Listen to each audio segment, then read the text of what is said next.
Today's scripture lesson is from Mark chapter 2, verse 23 through chapter 3, verse 6. And we'll be reading from the Voice. One Sabbath, Jesus and his disciples were walking through a field of grain. As they walked, the disciples grew hungry. They began to pull from the stalks and eat. The Pharisees confronted them. The Pharisees said, "Did you see that? Why are your disciples doing what our law forbids on the Sabbath?" Jesus, turning towards the Pharisees, says, "Do you remember the story of what King David and his followers did when they were hungry and had nothing to eat?" They said nothing, so he continued. David went into the house of God when Abiathar was the high priest and ate the bread that was consecrated to God. Now our laws say no one but the priest can eat that holy bread. But when David was hungry, he ate and also shared the bread with those who followed him. The Sabbath was made for the needs of human beings and not the other way around. So the Son of Man is Lord even over the Sabbath. On the Sabbath, Jesus had come into a synagogue where he saw a man with a withered hand. The Pharisees held their breath. Would Jesus cure this man on the Sabbath, right there in front of everyone? If so, they could charge him with breaking the Sabbath law. Jesus knew their hearts. He called to the man with the withered hand. Jesus said, "Come to me." Then he turned to the Pharisees with a question. Jesus said, "Do our laws tell us to do good or evil on the Sabbath? To save life or to snuff it out?" They remained silent. Jesus was furious as he looked over the crowd, but he was grieved by their hard hearts. Jesus said to the man with the withered hand, "So be it. Stretch out your hand." The man stretched forth his hand, and as he did, it was completely healed. The Pharisees went directly from the synagogue to consult with the supporters of Herod, the Romans' puppet ruler, about how they could get rid of this dangerous dreamer. May the font of wisdom bless the words we have read and plant them deeply in our minds, our hearts, and our lives. Amen. You ever break a rule? No, of course not. You're all good folks who follow all the rules, never break a rule, right? I was striving so hard to think of an example of a time when I broke a rule. About that time I went by the speed limit sign. Apologies to my friend Nick, who's a state police officer.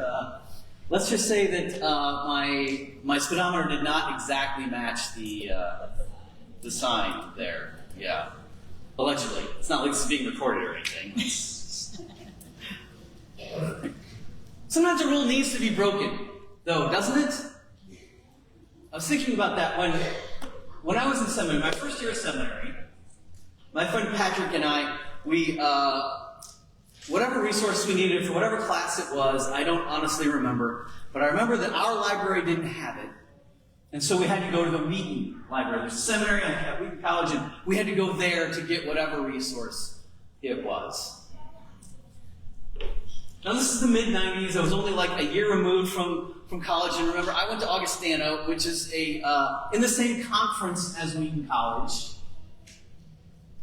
I was on the swim team for at least part of my time there. And can you guess who consistently beat us in swimming? Wheaton College. Can you guess which the parents from which school complained about the way one of our swimmers celebrated his victory at the conference meets? The parents of Wheaton College. I'm telling you, these folks were Karens before that was a thing. Okay, in truth, the way my guy celebrated probably wasn't super appropriate, but I don't care. Never let the truth get in the way of some good outrage, right? So all that to say, I was predisposed to being a little irritated with Wheaton College. And we were aware, Patrick and I, that one of the rules they had there was that there's no dancing on campus. There's no dancing on campus. So Patrick and I were going to Wheaton College to go to the library to get whatever this resource was that we needed. And man, did we have a plan. So we get there, we find whatever resource it is, and being the extraordinary rebels that we were, got that recess, found a back corner somewhere, and did a little jig just to stick it to the man. Was it juvenile? Of course. Was it sophomoric? Absolutely. Did it prove anything? No. But come on, this is like a whole decade after Kevin Bacon taught us that sometimes you gotta cut foot loose. It was a dumb rule, and it deserved to be broken. Even if we were silly and idiots doing it. Sometimes you gotta break the rule. In a much more serious way, that's what we see in this gospel reading today. Now, it's interesting about the way this text comes to us. I don't know about you, but it reads to me like not exactly concurrent stories, right? Which is a reminder that all of our gospel writers had a whole lot more stories available to them than what they ended up writing down, right? Even the Gospel of John tells us, ends us like there were way more stories about than we could ever put in the book. If you tried to put them all down, it would take every book in the world, something like that, the Gospel of John reminds us. So, our gospel writers had to make choices about what they would include and what they wouldn't. And they aren't written, remember, these aren't necessarily first-person testimonies. This wasn't, the gospel writers weren't embedded reporters, sending back real-time updates to Channel 5 News or whatever. Right? Mark is probably almost certainly our earliest written gospel, and even that's something like 30 or 40 years after Jesus. So Mark's making choices about what stories to put together. And so we get this story of Jesus and his friends hungry. He's hungry and there's food right there. Have you ever had a child or been a child that's like, Mom, I'm hungry. Dad, I'm hungry. Can't I have a snack? We got a whole cupboard full of snacks right there. Why can't I have a snack right now? Because you'll spoil your appetite. Have you said this? Have you heard yourself saying this? I'm pretty sure I'm stealing this from Jerry Seinfeld, but one of the great things about being an adult is discovering that you can spoil your appetite because you'll pretty soon get another one. Food right there, why can't I have it? Well, the rule says you're not supposed to. Because of what day it is. Because it's the Sabbath. Don't do work on the Sabbath. And picking that grain from the stalk is work. In that church. So better to go hungry, the tradition says, than to do that work. And Jesus, of course, says, yeah, that doesn't make much sense. We have the ability to feed hungry people. We're going to feed hungry people. And notice what he does. He knows what the rule is, what the standard is, but he uses his tradition. The story that had come down to him about King David at a time that David and his followers were hungry. So he uses the tradition, combines it with his experience, right then and there. His experience is, I'm hungry. I know what it's like to be hungry. My friends know what it's like to be hungry because we're hungry. And he adds to that some reason, some thinking. We're hungry. We have the ability to satiate our hunger. The only thing stopping us is a rule. A rule that says don't do it because of what day it is. And so he uses his tradition, his experience, and his reason to evaluate that rule, and he finds it lacking. What's it lacking in? It's lacking in the promotion of human flourishing.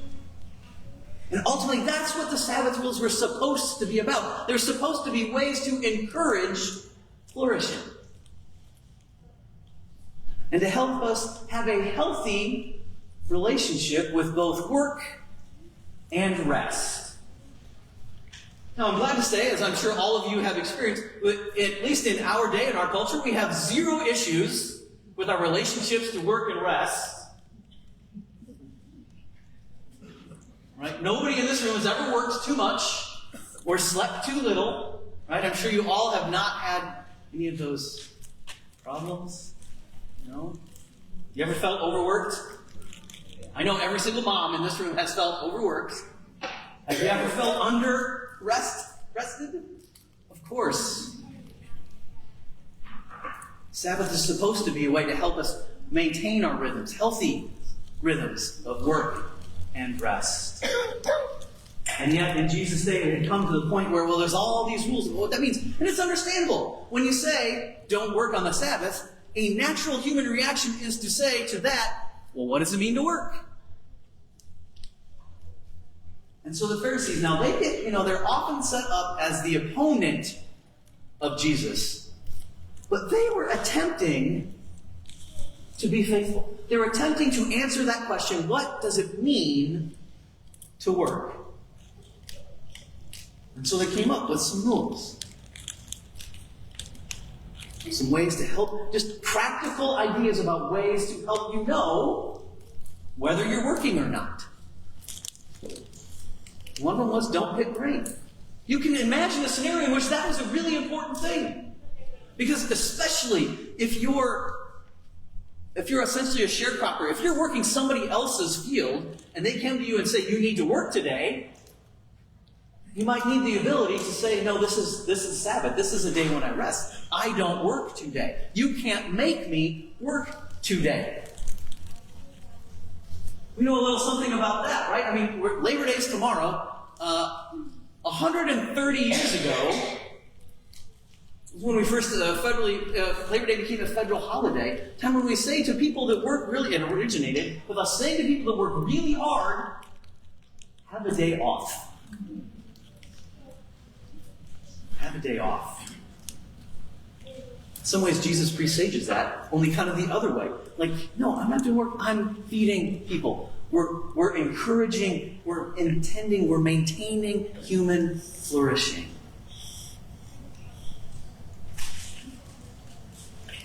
That's what the Sabbath was supposed to do.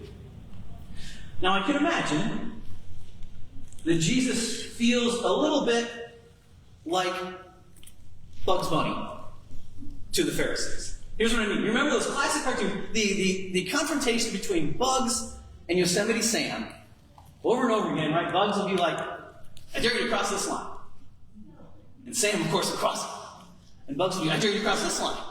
I dare you to cross this line. I dare you to cross this line. And he just keeps going and going. And the line keeps moving and moving and moving until what happens? Do you remember? Bugs inevitably comes to the edge of a cliff.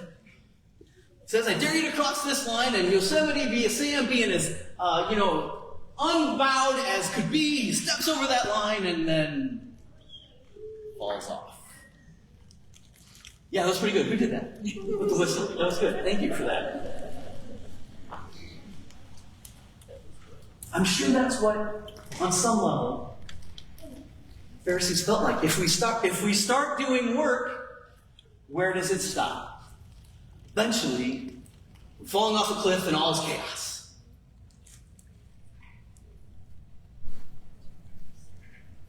So it starts with Jesus feeding his friends because they were hungry and food was available. And feeding folks is more important than following a rule that says not to feed folks. Now, it doesn't really read to me like this next incident happened exactly next. It seems like there's a little bit of time, but Mark's a busy storyteller. He wants to get that story going. He's got no time for interludes. Mark's all about the immediately, from one section to the next. Immediately this happened, and immediately this next thing happened. It's always on the go. And so it's still Sabbath. Whether it's the same day or another one, doesn't really matter. But, man, the Pharisees are watching Jesus. Right? See what he does.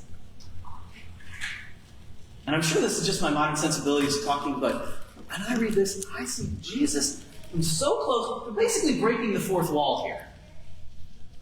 You know, like, he sees this man, the withered hand. He knows the Pharisees are watching. There's a moment where the text says, Jesus, look, he brings the man forth. He's got him right there. He's, essentially, there's the, I dare you to cross the line with this man. It's a man he can help.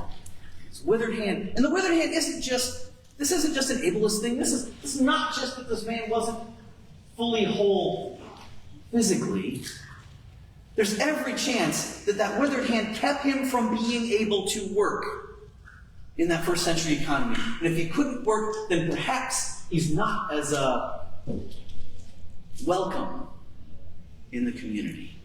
It's a bit of an outcast. So it's not just his hand that Jesus can heal. It's his standing in the community. It's his dignity. Jesus, if he heals him, is able to restore some dignity to the man. And yet the rule says what? Healing is work. You don't work on the Sabbath. And the text is, Jesus looks at the Pharisees. You can just picture, can't you? Like he brings the man up to him, or he goes to where the man is, and he sits down next to him, and it's that one of those tense moments where you know what's going to happen next.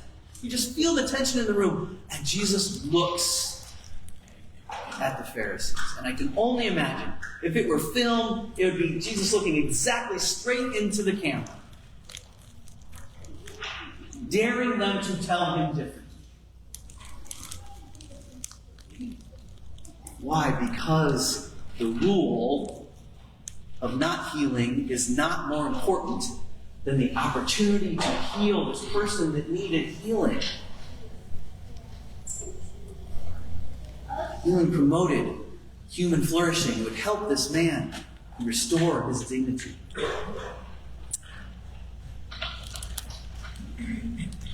My friends, it seems to me our time on this beautiful, inspiring, challenging, fragile planet is way too short to argue about rules that hem in our flourishing.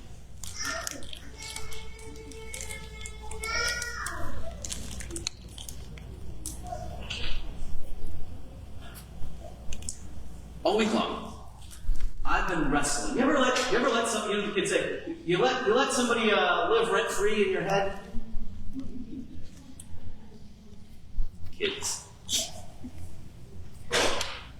So Wednesday was our most recent Skeptic Circle. And the idea behind that gathering is an opportunity for folks who feel like they have been let down by church, who feel like they haven't been safe at church, folks who feel like they haven't been allowed to ask the deepest questions because their faith community has set up rules that say you don't ask those, at least not here. And that's been the intent. And this week, just like last month, we have some folks from outside of our circle here come, which was the idea, which is great. We're happy about that. But it seems to me, at least some of those folks have come not in good faith. Some of them have come intending to be like, well, you don't believe the same way we do, and so we need to argue about that. And daggone it, if I keep letting them live in my head rent-free, if I don't keep going over those conversations over and over again, and it seems to me I need to listen to Jesus more in this passage. Because he was confronted with some folks that were convinced the rules were more important than the people, more important than the ways those rules affected people. Following the rule was more important than the health of the people they're meant to protect.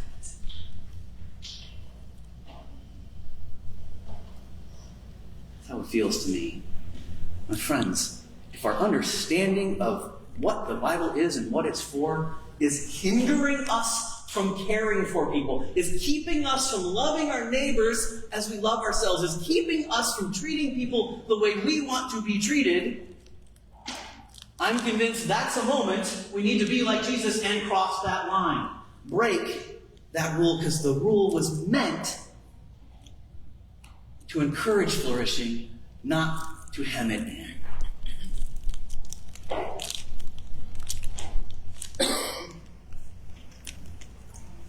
I also want to be careful not to demonize those folks that came with whom I'm frustrated. Because we know we're certainly capable of doing that. Just look at how we present the Pharisees in the text. Over and over again, they're the foil. Right? They're the villain in the story.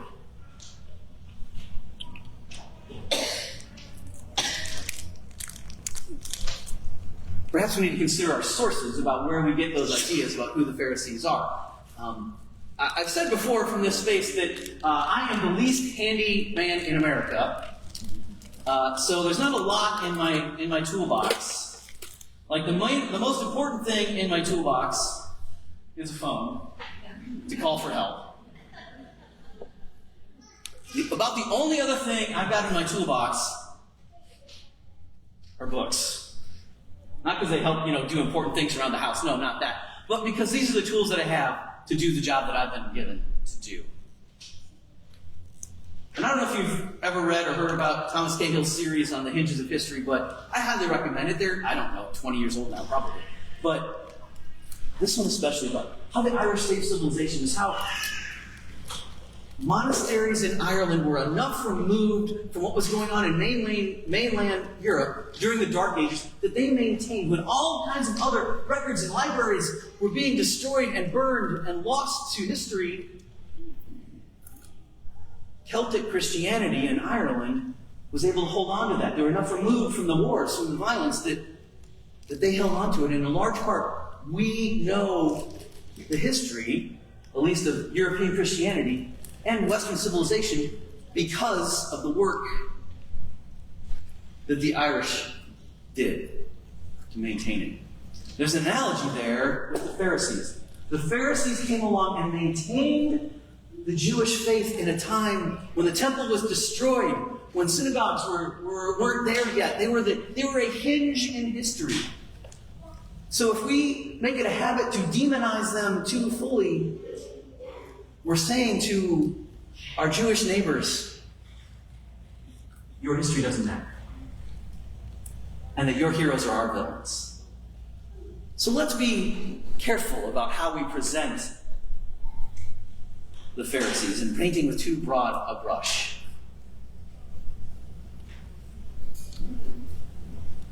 They're just trying to figure out what it means to be holy, what it means to be faithful to God in the way of their tradition. And that's really ultimately what we're doing too. So my friends, this Labor Day weekend, if you need to work while everybody else is resting, do that. And if you need to rest when everybody else is working, I hope you are able to do that. And maybe along the way we can work on our relationship to work and rest. I don't know about you, but growing up, the main thing I remember hearing about rest is my dad would say, "I'll sleep when I'm dead." Perhaps not the healthiest approach. Right? The Centers for Disease Control remind us that getting enough sleep has some health benefits. I know sometimes we feel like we're indulgent if we get enough rest, but our bodies, our souls, our spirits need rest. Getting enough sleep can help you get sick less often, stay at a healthier weight, reduce stress, improve your mood, improve your heart health, improve your metabolism, lower your risk for chronic conditions like type 2 diabetes and heart disease and high blood pressure and stroke. You improve your attention and memory to better perform daily tasks. It's almost as if God had an inkling that our bodies needed rest when God suggested the idea of Sabbath, of taking some time to rest our weary bodies, because too often our weary bodies lead to weary spirits, and weary spirits lead to demonizing others, to reducing our flourishing, to treating others like objects. Weary spirits lead us to hem in human flesh flourishing. And the point of Sabbath is to encourage flourishing. So, my friends, when rules are encouraging human flourishing, I encourage you to follow them. And when the rules cause suffering, let us be like Jesus and break those rules. It's one of the reasons why our offering of letters does what it does. We know that the rules as we have them currently set up aren't feeding as many people as they could. And that's why last week and continuing this week, we're asking you to write letters to your congresspersons to say, let's make the rules better. Let's make them more efficient. Let's make them help feed more people. If you wrote your letter, did you write your letter last week? A few of you, I know, come on now, you don't have to be shy. I know a few of you did, you told me. You can still do it. We've got the material out there, or you can do it online. We can help you with that. I'm still waiting to hear back from Brett, like the tally of how many letters we generated. That's a great way to say, these rules aren't encouraging flourishing enough. We can make them better. So work if you need to work. Rest if you need to rest. And know that Jesus is with you in all of it. Amen.